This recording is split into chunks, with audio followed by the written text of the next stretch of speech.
Law number 6, your behaviour is a reflection of what you truly believe, यानी कि जो आप वास्तविक रूप में जो सही मायने में आप सोचते हैं, जो भी आप विश्वास करते हैं, वो जो होता है एक प्रकार का प्रतिबिंब होता है आपके उस क्रिया पर, जो जिस प्रकार से आप व्यवहार करते हैं। मतलब कि आपका व्यवहार जो है आपके सच्चे विश्वास का ही एक प्रकार से रिफ्लेक्शन यानी कि प्रतिबिंब होता है। All of us have had instances where we thought we believe something to be true but in fact were doing nothing about it, यानी कि ऐसा कई हमारे जीवन में ऐसी कई घटनाएं होती हैं, कई बार ऐसे चीज़ें हमारे जीवन में घटित होती हैं जब हम ये सोचते हैं और बिल्कुल विश्वास कर लेते हैं कि यही बिल्कुल सच है, यही बिल्कुल वास्तविकता है, किंतु हम उसके बारे में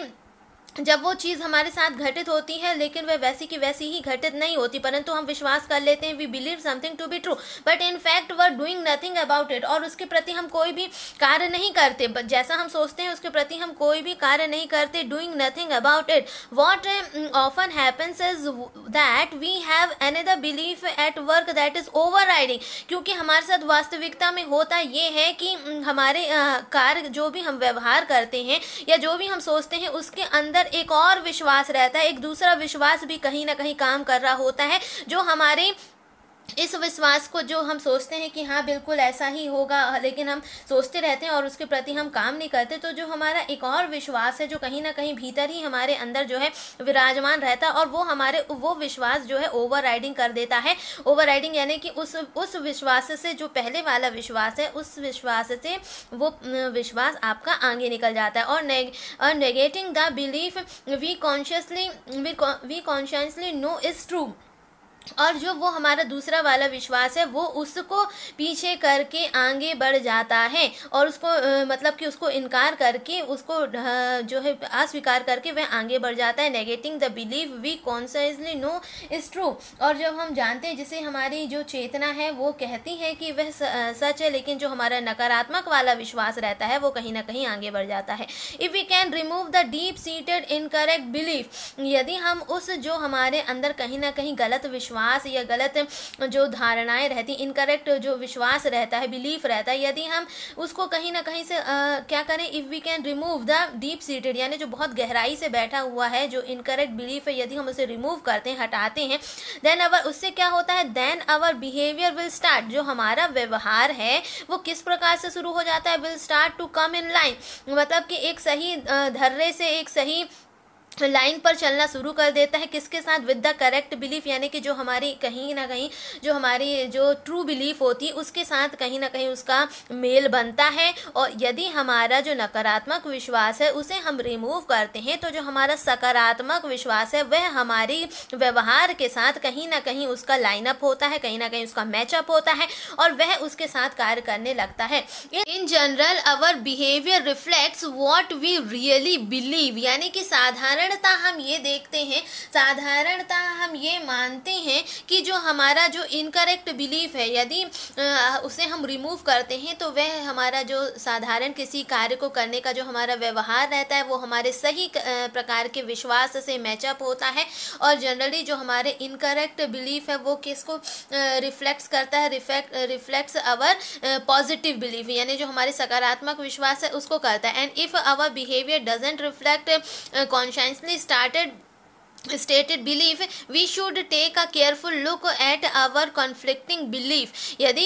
हमारा जो व्यवहार है वो उसका प्रतिबिंब नहीं बनता, जो हम अंदर से हमारा जो सच्चा विश्वास है उसके साथ मैचअप नहीं करता, तो हमें क्या करना चाहिए, we should take a careful look at our conflicting belief, यानी कि जो उसको नकारात्मक करने वाले विश्वास हमारे अंदर कहीं ना कहीं निकल रहे हैं हमें उन पर ध्यान केंद्रित करना चाहिए कि हम उसको किस प्रकार से हटा सकें। Number 7, you satisfy needs when your belief are in line with reality, यानी कि आप जो है सेटिस्फाई, आपकी जो आवश्यकताएं हैं, आपकी जो नीड्स हैं वो सेटिस्फाई होती हैं। कब सेटिस्फाई होती हैं, जब आपका जो विश्वास है when your belief are in line with reality, जब वह वास्तविकता की से उसका जो है मेल होता है, उसका मैचअप होता है, तब तुम्हारी आवश्यकताओं की संतुष्टि होती है। And how can you tell whether a belief, attitude और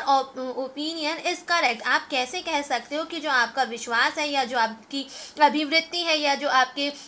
आपकी राय है, आपकी परामर्श है, ओपिनियन है, वो जो है बिल्कुल सही है। If the results of your behaviour meet one और more of your basic needs, यदि आपका परिणाम क्या होता है, यदि आपके व्यवहार का परिणाम जो है वो किससे मिलता है, मीट वन और more of your basic needs, यानी कि जो आपकी बेसिक आवश्यकताएं हैं यदि वह उनकी पूर्ति करता है आपका व्यवहार, उसका परिणाम क्या होता है,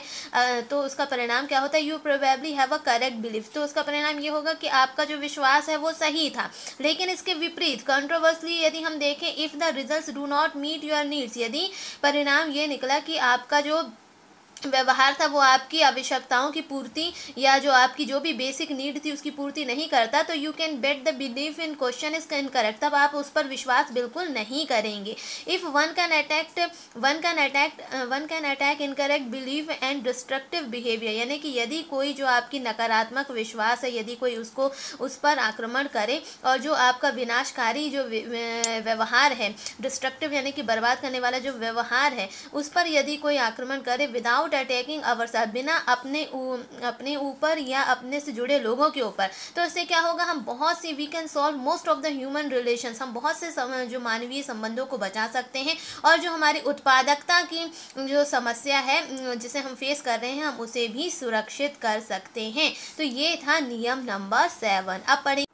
रूल नंबर 8। नियम 8 क्या कहता है, negative behaviours are overcome by changing incorrect belief, यानी कि जितने भी हमारे जो नकारात्मक व्यवहार होते हैं, नेगेटिव बिहेवियर्स होते हैं, उनको हम ओवरकम यानी उनको पराजित किया जा सकता है, उन पर विजय प्राप्त की जा सकती है। किस आधार पर की जा सकती है, बाय चेंजिंग इनकरेक्ट बिलीफ, यानी कि जो हमारे गलत विश्वास है यदि हम उनको बदल लें, अपने विश्वास को यदि सही कर लें, तो हमारे जो व्यवहार है उस पर भी हम गलत व्यवहारों पर भी हम विजय प्राप्त कर सकते हैं। Incorrect beliefs will produce negative and self defeating behaviour, जो हमारी गलत जो विश्वास होते हैं वो हमारे किसको जन्म देते हैं, नकारात्मकता को, और हमें खुद को हराने के जो हमारा व्यवहार रहता है, हमको स्वयं को हराने वाला जो व्यवहार रहता है उसको जन्म देते हैं। लेफ्ट अनचेक्ड, यदि हम इन्हें छोड़ देते हैं बिना किसी परख के, बिना किसी जानकारी के, तो negative behaviours will defeat your attempts to take control of your life, तो उससे क्या होता है, जो हमारे नकारात्मक व्यवहार रहता है वो उससे किसको हरा देता है, विल डिफीट योर अटेम्प्ट्स, उस कोशिश को, उस प्रयास को जो आपके जीवन को नियंत्रण करने वाली, कंट्रोल करने वाली है। Any negative behaviour is a symptoms of reactive way of life, कोई भी नकारात्मक आपका एक भी या कोई भी किसी भी प्रकार का जो नकारात्मक व्यवहार है वो एक लक्षण होता है जो आपकी जो प्रतिक्रियात्मक होता है, आपके जीवन का जो प्रतिक्रियात्मक आधार होता है, जो सिला होता है, उसका एक लक्षण होता है, उसको बिगाड़ने का एक प्रमुख लक्षण होता है क्या, आपका नेगेटिव बिहेवियर, आपकी जो गलत व्यवहार है वो। Negative behaviour is often the results of trying to meet needs with incorrect और इनएप्रोप्रिएट बिलीफ, यानी कि यदि आपका जो नेगेटिव बिहेवियर है वो हमेशा क्या होता है, उसका परिणाम क्या होता है, वो is the result of trying to meet needs, मतलब किस चीज़ का प्रयास करना, उन आवश्यकताओं को पूरा करना जो विद इनकरेक्ट यानी कि गलत तरीके से और अनुचित विश्वास के साथ। नेगेटिव बिहेवियर का परिणाम यही होता है कि आप गलत तरीके से आवश्यकताओं की पूर्ति करते हैं, अनुचित विश्वास से उसकी पूर्ति करते हैं। Because the beliefs are not rooted in reality, क्योंकि जो विश्वास है, जो आपका सकारात्मक विश्वास है वो कोई जड़ नहीं है, वास्तविकता की कोई जड़ नहीं है। They can not produce behaviour, और वो कोई व्यवहार को कोई उत्पादन नहीं करता, उसका कोई जन्म नहीं देता। And result that will satisfy the unmet need, और उसका परिणामतः ये होता है कि आपकी जो आवश्यकताएं हैं वो कंप्लीट यानी कि उसकी पूर्ति नहीं हो पाती, वो अनमेट यानी कि उनकी पूर्ति नहीं होती। As we apply inappropriate behaviour to satisfy the need, यदि हम उनका क्या करते हैं, as we apply the inappropriate यानी अनुचित व्यवहार से उनकी उन आवश्यकताओं की पूर्ति करने का प्रयास करते हैं, तो हम क्या करते हैं, वी गेट ट्रैप्ड, यानी कि हम फंस जाते हैं इन अ डाउनवर्ड स्पाइरल, यानी कि जो एक चक्कादार जो बनावट है, यानी कि जो स्पाइरल एक बनावट है उसके चकाचौंध में जो है हम पूरी तरीके से ट्रैप्ड यानी कि फंस जाते हैं, यदि हम गलत तरीके से उसको पूर्ति करने की, उन आवश्यकताओं की पूर्ति करने के प्रयास करते हैं। तो हमें गलत आवश्यकताओं को गलत व्यवहार से उनकी पूर्ति कभी भी नहीं करना चाहिए। अब पढ़ेंगे law number 9। Rule number 9, your self esteem must ultimately come from with in, यानी कि आपका जो सेल्फ स्टीम है, यानी कि आपका जो आत्माभिमान है, वो अंतर ही कहीं से अल्टीमेटली यानी अंततः आपके भीतर से ही कहीं से निकल कर आना चाहिए। ये नहीं कि हमको किसी ने बोला तो हम वो कोई काम कर रहे हैं। Your self esteem must ultimately come from within. We all seek to feel good about our self. हम हर कोई जो है ढूंढता है, प्रयास करता है, कोशिश करता है किस चीज को एहसास करने की, अच्छी चीजों को जो हमारे प्रति अच्छी जुड़ी उसको एहसास करने की, और वैलिडेट यानी कि उसी को प्रमाणित करने की। किसको प्रमाणित करने की? हमारे उस एहसास को, हमारी उस फीलिंग्स को, हमारी फीलिंग्स ऑफ सेल्फ वर्थ, यानी कि जो हमारे आत्म महत्व है। महत्व मीन्स होता है वर्थ, और वर्थ मीन्स महत्व, और सेल्फ मीन्स आत्म। तो आत्म महत्व की जो एहसास है, जो फीलिंग्स है, उसको वैलिडेट यानी कि प्रमाणित करने के लिए हर कोई ये जो है प्रयास करता है, उसके बारे में अच्छा सोचता है। But if we believe that our self worth depends on the approval of others, यदि हम ये विश्वास कर लें कि जो हमारा आत्मविश्वास है, हमारा जो आत्म महत्व है, वो डिपेंड करता है दूसरों की अनुमति पर, दूसरों की स्वीकृति पर, अप्रूवल पर, वी मे एक्ट कॉन्ट्रारी, तो हम क्या है, गलत या विपरीत कार्य करते हैं टू अवर डीपेस्ट वैल्यू, जो हमारे अंदर की जो गहरी मूल्य है, या जो गहन जो भी हमारे मूल्य होते हैं, उसके विपरीत हम कार्य करते हैं यदि उसका अप्रूवल कोई दूसरा करे। And this can be highly reactive way, ये है जो है हमारे जीवन जीने का, लिविंग का एक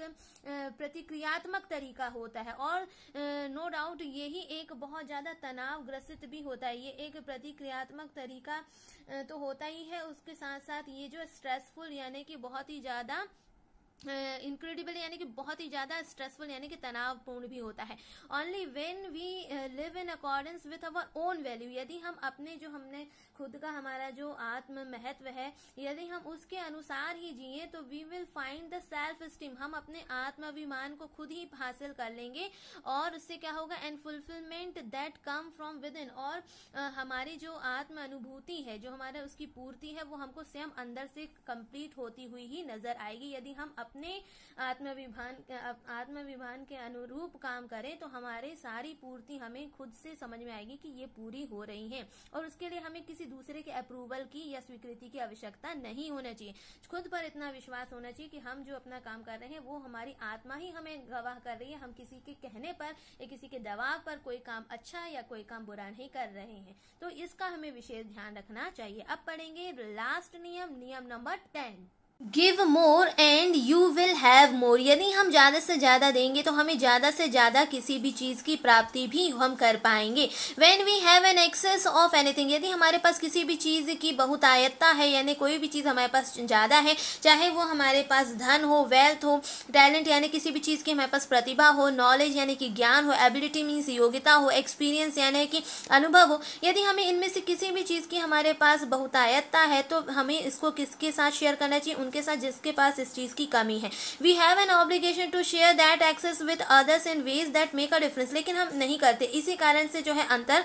पैदा हो जाता है। If we all share in this way, most of the world's problem could be solve, यदि हम इस तरह की धारणा रखें कि हमें जिसके पास जिस चीज की कमी है और जिसके पास जिस चीज की पर्याप्तता ज्यादा है, यदि वह व्यक्ति उसके साथ वह चीज़ शेयर करे, तो जिसके पास जो कमी है उसके पास भी वो चीज़ इक्वल लेवल में आ जाएगी, और वह उस चीज़ का हकदार हो जाएगा, और उसके पास वो टैलेंट आ जाएगा। लेकिन हम ऐसा नहीं करते। If we share in this way, यदि हम इस प्रकार से शेयर करना सीख लें, तो most of the world problem could be solve, बहुत सी जीवन की समस्याएं जो हैं, वो संसार की सभी समस्या से हम समाधान पा सकते हैं। When we find ways to share our excess, यदि हम ऐसा कोई मार्ग देखते हैं जिससे हम अपने जो भी एक्सेस चीज़ें हैं उनका यदि हम शेयर करना सीख लें, या दूसरों को जिसके पास उसकी कमी है उनसे शेयर करना सीख लें, चाहे वो विशेष तौर पर specially if they show their hard work, चाहे वो कौन सा केसेस हो, सबसे ज़्यादा यदि हम मान लें परिश्रम का क्षेत्र हो, चाहे वो हार्ड वर्क हो, या कोई चीज़ की लॉयल्टी हो, यानी कि आपकी ईमानदारी हो, लॉयल्टी हो, या फिर कोई क्रिएटिव टैलेंट हो, यानी कि सृजनात्मक कोई प्रतिभा हो, या फिर और इवन आप कह लीजिए कि कोई मित्रवत व्यवहार हो, that they deserve a portion of it, इनमें से यदि कोई भी अगर हम ऐसी चीज़ों को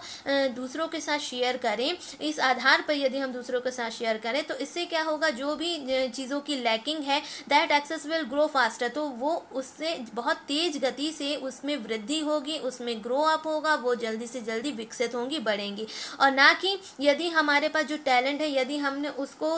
एक जगह पे होर्ड यानी कि उसको स्टोर करके यदि अपने अंदर कहीं रख लिया तो वो कहीं ना कहीं बढ़ेगी तो बिल्कुल नहीं, और एक ही जगह रह रह के वो नष्ट जरूर हो जाएगी। तो यदि आपके पास किसी भी प्रकार का कोई टैलेंट है, चाहे वो आपका किसी भी रूप में हो, नॉलेज के रूप में हो या कोई प्रतिभा के रूप में हो, कोई ज्ञान या किसी अनुभव के रूप में, तो हमें we all have to share that things with the other people. हमें उनको दूसरों के साथ शेयर करना चाहिए जिसमें वो डे बाय डे वृद्धि होगी, और यदि हम उसको स्टोर करके रख लेंगे तो उसमें वृद्धि तो नहीं होगी और उसका नुकसान जरूर हो जाएगा। तो ये था आपका 10 नंबर का पॉइंट कि हमें इस पर विशेष ध्यान रखना चाहिए। और दीज 10 लॉज वर्क, ये जो है आपका हैरम डब्ल्यू, ये जो हैरम डब्ल्यू स्मिथ हैं वो बता रहे हैं कि ये जो 10 नियम आपने पढ़े हैं, ये जिस भी प्रकार के आपने 10 नियम अभी आपके सामने रखे गए हैं, दीज 10 लॉज वर्क, ये सभी जो है कारागार हैं, ये सभी जो है बिल्कुल वर्किंग है। I know this from my own experience, और वो कहते हैं कि ये मेरे खुद के अनुभव से निकले हुए हैं। And from the experience of thousands of others, यानी कि मेरे स्वयं के तो निकले ही हुए हैं और उन हजारों लोगों के अनुभव से भी ये जुड़े हुए हैं जिन्होंने इनको आजमाया है, जिन्होंने इनको अपने जीवन में परखा है। तो और उसके हिसाब से वो कहते हैं कि ये मैं जानता हूँ कि ये वर्किंग है, ये 10 नियम जो है वर्किंग है, क्योंकि मैं अपने खुद के एक्सपीरियंस से कह सकता हूँ और उन सभी लोगों के जो हजारों लोगों के हजारों लोगों के एक्सपीरियंस से भी कह सकता हूँ जिन्होंने इनको अपने जीवन में आजमाया है और परखा है। Others who have put them to the test, मतलब कि उसको परखा है और परख कर रखा है। तो ये वो दावे के साथ कह सकते हैं कि यदि हम इन 10 जो सक्सेसफुल रूल्स हमें बताए गए यदि हम उनको फॉलो अप करें तो हमारे जीवन में भी हम सफलता की सीढ़ी पर निश्चित ही आगे पहुंच जाएंगे। ऐसा किसका कहना है? हैरम डब्ल्यू स्मिथ जी का कहना है। तो ये बच्चों 10 सक्सेसफुल लॉज थे जो हमें H.W. स्मिथ ने बताए हुए हैं। तो मैं उम्मीद करती हूँ कि ये 10 सक्सेसफुल लॉज आपको पसंद आए होंगे और हम इनके ऊपर जितने भी डिफ़िकल्ट वर्ड्स हैं उनकी भी चर्चा करेंगे हमारे नेक्स्ट वीडियो सेक्शन में। तो अब तक के लिए इतना ही। जब तक आप इनको समझिए और अपनी कॉपीज़ में इनके पॉइंट्स को नोट करिए और नेक्स्ट वीडियोज़ में हम इसके सारे डिफ़िकल्ट वर्ड्स प्लस एक्सरसाइज पर डिस्कशन करेंगे। तब तक के लिए थैंक यू।